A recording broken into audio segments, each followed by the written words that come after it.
Our Draft Spectacular rolls on here on NewYorkJets.com. We go to the hotline and are now joined by NFL insider Ian Rapoport.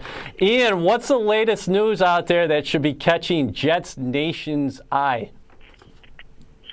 Well, I think at this point, the real concerns for the Jets are what's happening in front of them. And, there's a lot of trade talk about the Tennessee Titans and the number 2 overall pick, which may not affect them directly, since it certainly seems like that pick is a good bet to be used on Marcus Mariota. But there is a chance that that someone trades up, theoretically, someone trades up for another player. So obviously the Jets are going to keep an eye on that. And, if Mariota does not go number 2, then where does he slide to? And how does that, affect who the Jets take, who's available? So there's a lot of moving parts in front of the Jets right now.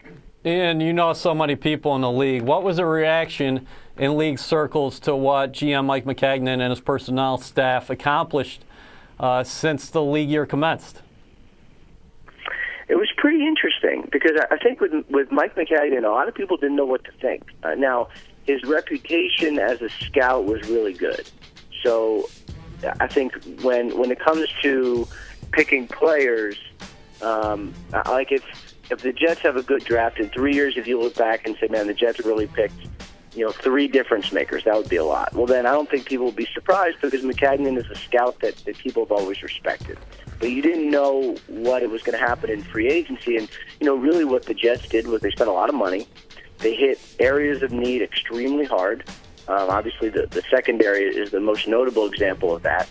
And, it's a team that is in transition, that was not very good last year, but that really made it so they don't have to draft for need in this coming draft. I mean, really what GM Maccagnan set up makes things a lot easier for Scout Maccagnan because then he can just take the best player available. That's an excellent point. Do you like what Maccagnan had to say on Friday during his pre-draft news conference with the media? Obviously, he made it clear that he's not opposed to moving up in the draft, but he prefers more picks.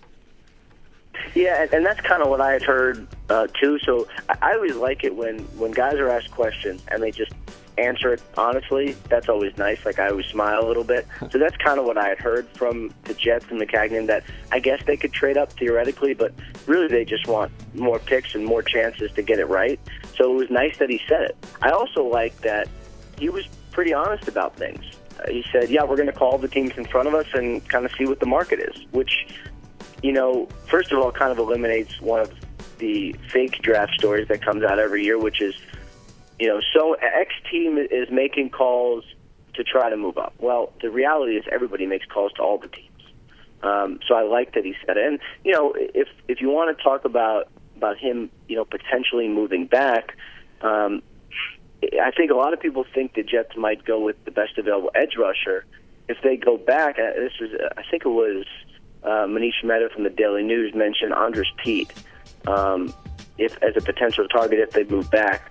That's a really intriguing name to watch because he might be the only pure left tackle in the draft. That was kind of a nugget of news that kind of made me think, and I think would make a lot of sense. Obviously, every draft is dominated by the quarterback talking. And do you think either Winston or Mariota will be even on the board after the top 5 selections? I would be really surprised, based on what I know now, if either of those 2 quarterbacks are available at number 3.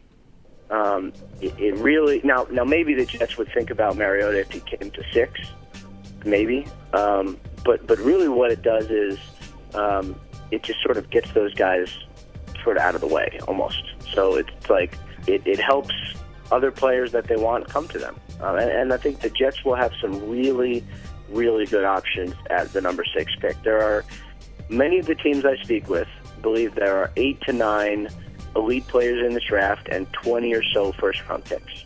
Well, at number 6, the Jets are going to have everything on the table for them to get a really, really good player.